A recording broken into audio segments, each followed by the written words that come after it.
to reintroduce myself. You know, I'm writing this book chapter at the moment, and it talks about like when I was making diary comics to deal with this, like I was like being evicted from our house during COVID and stuff. Made these comics, and I noticed, breakout for you. Yeah, it was. I mean, like a lot of people could just say, yeah, I've been stiffed by like real estate. And can people still find that? Well. Was it on the Drum Online? Where people go and find it's that? It's on the ABC, ABC? News Radio National. Yeah, I could put a link in the show notes. But so do ABC Radio National, Darren Fisher. Kicked out during coronavirus is the name of the comic. Kicked out during corona. Yo. But so halfway through that, I noticed that like the story like that I was making, which was just like, this is what happened like a couple of days ago and I'm catching up, whatever. It was mimicking this sort of like traditional restorative 3-act structure, you know? I'm like, holy shit, right now I'm at the hero's lowest point, you know? And we've just you know, like all of these points, I could map it towards to like this sort of like, you know, these key beats and like I write about this like, is it serendipity or is it just me going like I've just ingested these stories my whole life and I'm looking for these, you know, like these patterns and just like this is what I'm focusing on. Yeah, you know? Fascinating. Or is it also But that's when you knew you had a story. You're like, now I know I've got a story because this is changing on me. Yeah, totally. And I was like this beat. At some point, I'm like, I'm about to face the, you know, the monster kind of thing. This is my third act. This is wrapping up now kind of thing. So was your friendly, helpful wizard who gave you the tools you need, were they a real estate agent by chance? That was actually, it was a, like a parliamentarian. Was it family? Guy? No, it was like a minister dude we called up and he then said, what you should do is see a doctor and then get because like for the listeners, my wife's sort of like immunocompromised and we didn't want, like it was the start of COVID, we didn't want people just walking through the house and like breathing on us. We didn't know. So he's like, just get a letter from the doctor to say like people can't come in. And then that worked. And because we had so many struggles with a real estate agent, like sort of arguments and like, you know, we have a right to come in. We're like, we've got a right to, you know, be sort of in peace and stuff. But yeah, our wizard was That's your wizard. That's incredible. Nice, lovely gentleman, like no doubt a busy man, but he took his time out for us. One of his now constituents. If you're listening out there, tell me when you didn't hear that beat in the story and you were like, wait, who was the wizard? I know about the wizard character. They come along and help and offer advice and maybe some tool or magic item. And I'm proposing it's a real estate agent because it's about finding housing. But then you're like, no, it's a parliamentarian. Yeah. Like that. Tell me that you didn't. You're listening to that story for the first time.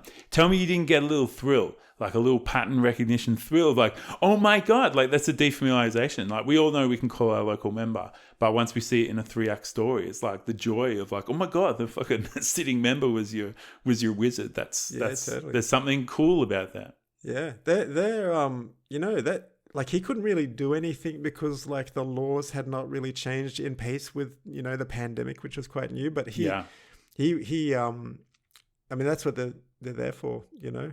And we saw like the real estate agents were like the antagonists. They were like, you know, they were not on our side at all. But no, like that's what you do. Like when you're in trouble, you look for these helpers and, you know, wizards and stuff. And totally. When you were talking about before that, about patterns, things that you like because they were established early on. I was going to say to that, like, that's why I love single hatching. Like, because I found a Nausicaa volume that wasn't part of the movie. It was part of the story that wasn't in the movie. Mm-hmm. And I'd seen the movie. And once I saw that in the original art, like, I saw it as a teenager and it made me... And because I couldn't get it. I couldn't just go out and get it. So I just kept finding like Akira or Nausicaa in bits and pieces of the story and trying to piece it together. Mm-hmm. And the hatching style of the Nausicaa comic, it brings me simple joy, like because of what it was to me back then. It's now like intersected with, no pun intended, it's intersected with my kind of development and kind of my emotional safety as well. Like, why was I reading comics then and what else was going on for me. It's just fascinating. I'll for my whole life, I will love single hatching. You know, not cross hatching. It's got to be single hatching. It's very precise. Okay. It's got to be a thick. It's got to be a thick mark as well. Like it can't be some light fucking mark. Yeah, right. It's just so weird how I've attached I've got these stylistic preferences that really just come from like they're autobiographical. You know, it's weird. Yeah, it's irrational. Yeah. Well, I mean, yeah, it's like interesting how all these sort of.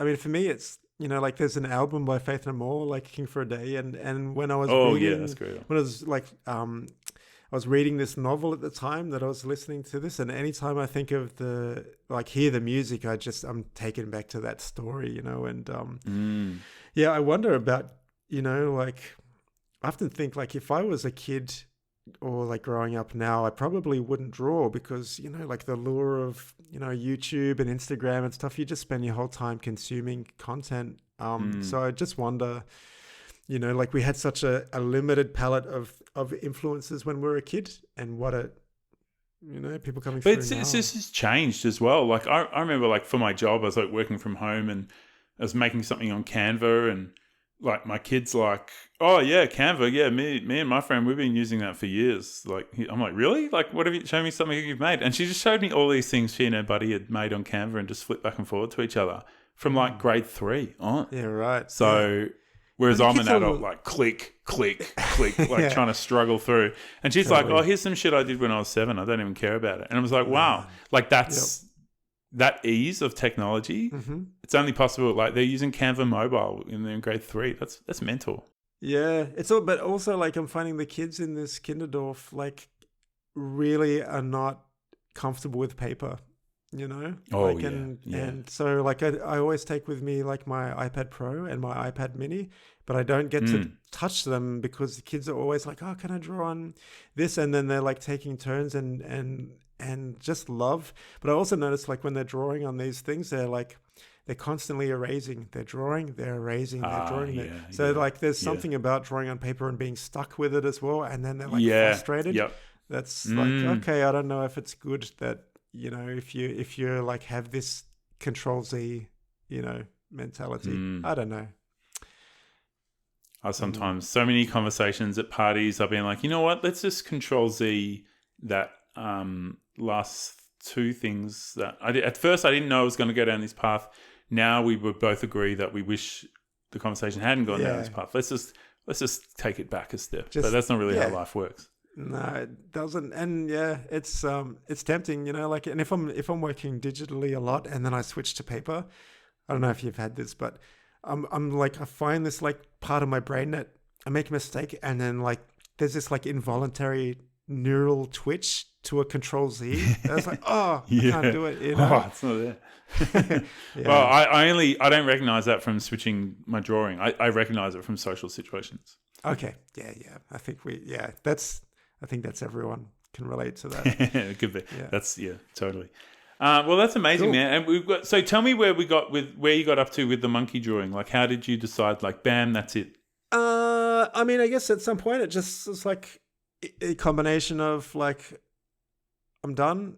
I couldn't be bothered, and I can't think of anything else to do with it. And anything else that I'm doing is not making it any better, and so that'll do. You've sort of simplified, haven't you? Like you've taken away. It's interesting. You've actually by developing the drawing, you've developed the drawing by taking away a lot of the detail and really just being selective about where that level of detail is.